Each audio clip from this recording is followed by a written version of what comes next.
Posteriormente, pues ya se hizo política nacional en el 2012 en el ministerio, y ya se fueron dando unas nuevas experiencias en la ciudad de Bogotá en el 2017 con la Secretaría Distrital de Salud, en donde se generó un consenso para las recomendaciones del programa, ¿sí?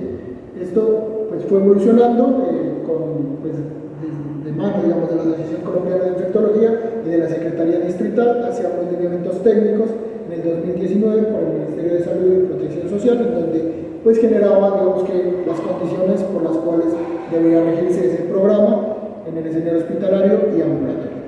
Y ya finalmente, y como una resolución, pues fue expedida en el 2022 la resolución 2471, que entonces adoptaba esos lineamientos para, digamos, el PROA, la prevención, vigilancia y control de las infecciones asociadas a la atención a salud. Para entrar en materia, pues el PROA es este programa de optimización de antimicrobianos que realmente lo que busca es hacer un manejo más sistemático y digamos que derivado de recomendaciones científicas de alta calidad que generen entonces, digamos, intervenciones para contener esa resistencia antimicrobiana, pero también, en últimas, disminuir las infecciones asociadas a la atención en salud y generar, pues, un mejor ambiente hospitalario en donde se haga esa vigilancia activa. Esto es importante tener en cuenta que no es un proceso estático, sino es un proceso dinámico en donde hay una evaluación de la efectividad y de la aplicabilidad. Por eso, como vemos en esta siguiente diapositiva, hay varias fases de la implementación del programa. Tenemos una fase inicial de preimplementación en donde se hace incluso un diagnóstico de qué es lo que necesita el hospital para un programa de optimización de antimicrobianos dependiendo del nivel de complejidad. Tenemos pues desde el nivel 1 hasta el nivel 4, según pues lo que se rige en nuestro país, en donde se hace una gestión administrativa, se conforma el equipo, incluso pues se evalúa cuál es la capacidad técnica y tecnológica necesaria y que se debería requerir. Se empieza a implementar y se hace entonces una evaluación inicial, se empieza a ejecutar el programa, se hace una evaluación de la implementación, que digamos nuestro hospital estaría en esto, en una ejecución que cada vez más pues empieza a hacer esa evaluación y a definir qué es lo que se necesita para mejorar. En ese plan de mejora, como vemos, esto es un ciclo y va a generar entonces cada vez más un proceso que lleve a la mejoría del programa. Entonces, como les comentaba, esta es la preimplementación, es muy importante, pues de acá voy a destacar únicamente pues, el equipo. Entonces está el médico infectólogo, hay profesionales de enfermería, de microbiología, química farmacéutica, representantes tanto del área clínica, de la dirección y administrativos, un especialista en epidemiología y un líder de capacitación, porque acá también es muy importante la educación. Entonces, como vamos a ver, pues digamos que el papel de la educación, principalmente en el uso asociado, digamos, o adecuado a las guías de los antimicrobianos, pues es fundamental. Y pues esto está regido por la norma pues, que ya mencioné. En cuanto a la implementación, pues hay tres, digamos que, estrategias para llevarlo a cabo. Una es la formalización del programa, otra es la educación, como lo mencioné, y las medidas de control, que en eso es donde más tiene cabida el formulario pues, que vamos a presentar. En cuanto a la formalización del PROA, pues las guías de práctica clínica, como sabemos, cada vez más digamos, se van desarrollando y van siendo adecuadas. Es importante tener en cuenta que tenemos muchas guías de práctica clínica desde el escenario internacional, regional, incluso en algunas ciudades desde las secretarías y demás, pero que deben adecuarse entonces a la epidemiología local. Por lo tanto, digamos que uno debería hacer siempre una identificación, una calificación y una adaptación o una adopción de esas guías. Tener un sistema de soporte en la historia clínica que fomente, digamos, o que permita que ese programa se lleve a cabo y tener protocolos de pruebas de identificación de microorganismos que en algunos se deben restringir. Digamos que en eso todavía no estamos como muy avanzados en el hospital, pero la idea es ir hasta allá. Ustedes se han dado cuenta que, por ejemplo, existen los paneles de PCR múltiple que se realizan en algunas ocasiones de forma indiscriminada y a veces uno no sabe qué hacer con el resultado porque pues, son, digamos que, pruebas muy sensibles que detectan ADN de microorganismos que a veces únicamente son colonizadores. Entonces, digamos que tener en cuenta que las guías de práctica clínica, pues como lo dije, deben adaptarse a nuestra epidemiología local, hacerse una evaluación por el grupo que va a hacer ese proceso de adaptación o de adopción, tener en cuenta que cuando ya se realice esa guía, pues se debe tener una disponibilidad para todos los trabajadores de la salud. Y eso es importante pues para que se tenga una fácil consulta y por lo tanto pues la difusión sea para todos. Y lo otro es que, como estamos haciendo en las guías que vamos desarrollando, incluir algoritmos de diagnóstico y de tratamiento que hagan más fácil la aplicación de estas guías. Esto con la racionalidad o con el objetivo de disminuir, como dijimos, la prescripción de los antimicrobianos de amplio espectro, es decir, que se ajusten cada vez más a lo que necesita el paciente según su patología o a lo que necesita el paciente según, pues digamos, los aislamientos que se tengan cada vez más. Lo otro es que también buscamos con esto disminuir las fallas clínicas, la morbilidad y por lo tanto la mortalidad. Y digamos que sabemos que los microorganismos multidrogos resistentes se asocian a mayor estancia hospitalaria, a mayores gastos económicos, los cuales se disminuirían, y se ha visto en la literatura que cuando se aplica de forma sistemática el PROA, pues disminuye estos gastos que pueden incluso pues, ser pues, bastante altos. En el hospital tenemos, digamos, ya algunas guías en proceso de actualización que ya probablemente las 2 siguientes semanas van a salir. Entre estas tenemos las de tratamiento antimicrobiano empírico, la de profilaxis antimicrobiana en cirugía, que ya fue socializada con los cirujanos y pues estamos en el proceso de hacer los ajustes, y la de infección por Clostridium difficile, que hemos tenido, digamos, algunas dificultades tanto con algunas pruebas como también con algunos tratamientos. Otras que se van a venir al futuro serán las de infección de vías urinarias, la de neumonía adquirida en la comunidad, la de infección de piel y tejidos blandos, la de infección intraabdominal, la de infección osteoarticular y la de exacerbación infecciosa de POC, que son algunas de las cuales nos recomiendan, digamos, que los expertos que han desarrollado toda esta metodología del programa.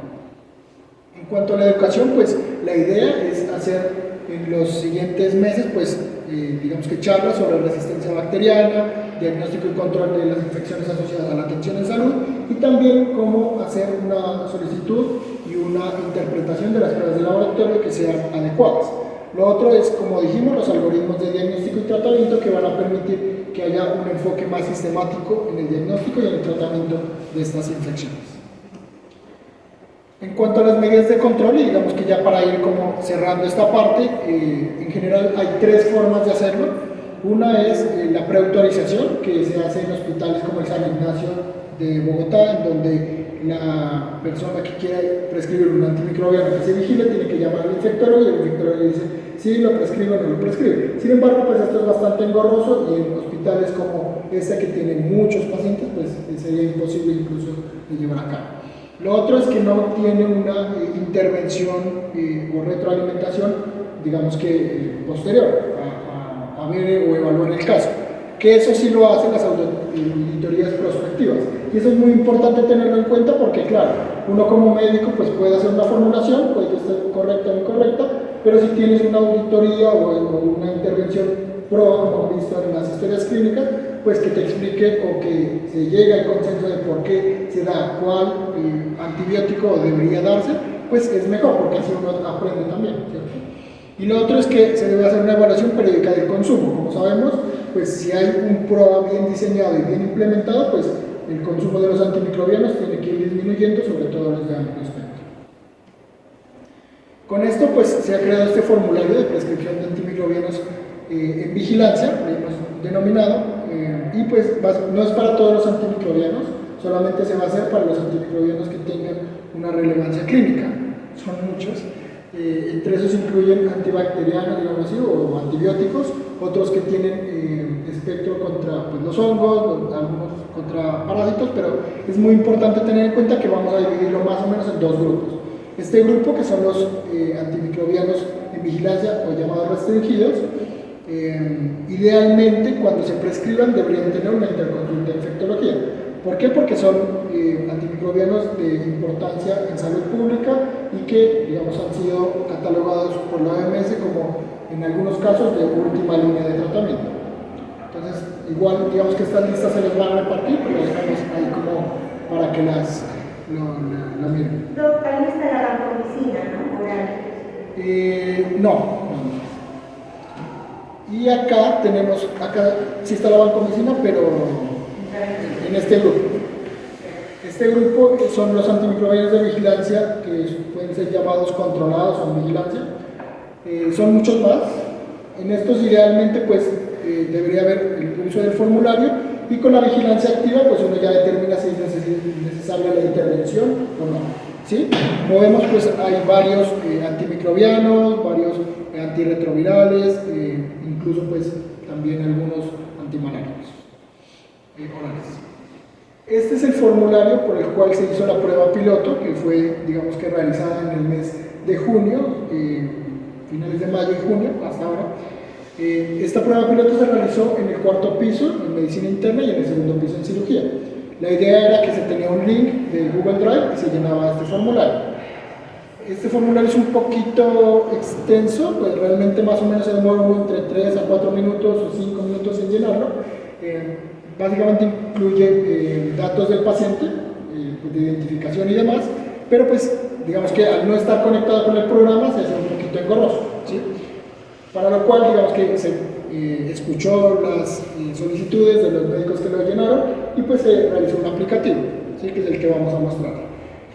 En esta circular pues se precisó el 26 de mayo, pues que como sabemos y ya lo hemos mostrado, pues las doctoras que llegaron ahora, esta es una política nacional, tiene una resolución del 2022, digamos, para hacerlo corto, y acá pues ya se adopta una política institucional.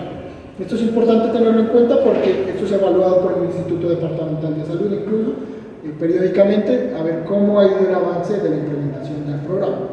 Entonces esta es la resolución o pues la directriz de acá del hospital, y este es el aplicativo que se diseñó.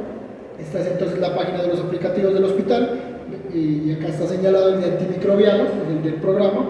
Entonces uno lo debe seleccionar. Les puede pasar lo que va a ocurrir, que es que le sale esta ventanita, acá toca darle más información, le da en ejecutar de todas formas, y acá tenemos entonces esta ventana de inicio, digamos que es la interfaz en donde tenemos el usuario y la contraseña de dinámica. Lo utilizamos y esto nos va a llevar a esta ventana, que es donde uno ya va a realizar, digamos que el diligenciamiento de este formulario. Este ya está conectado entonces con los pacientes con el programa, con el de dinámica, y acá fácilmente se lo puede buscar por el número de identificación, por la cama o incluso pues por el nombre del paciente. Y digamos que pues para precisar, no se diligencia todos los días, no, solamente se diligencia la primera vez que vamos a prescribir un antimicrobiano que esté en esa lista, ¿sí? Por ejemplo, pues no va a ser para las cefalosporinas de primera generación, no va a ser para penicilina subactable, no. Pero pues esas listas se van a repartir en los, digamos que los servicios de hospitalización, que es donde se va a implementar. Por ahora urgencias no se va a implementar porque pues el volumen de pacientes, digamos que haría difícil hacer un seguimiento prospectivo activamente pues, ideal. Esto lo deberían llenar los médicos hospitalarios o especialistas pues, que hagan la formulación, y solamente, como les repito, es por una vez cuando se realiza una nueva prescripción.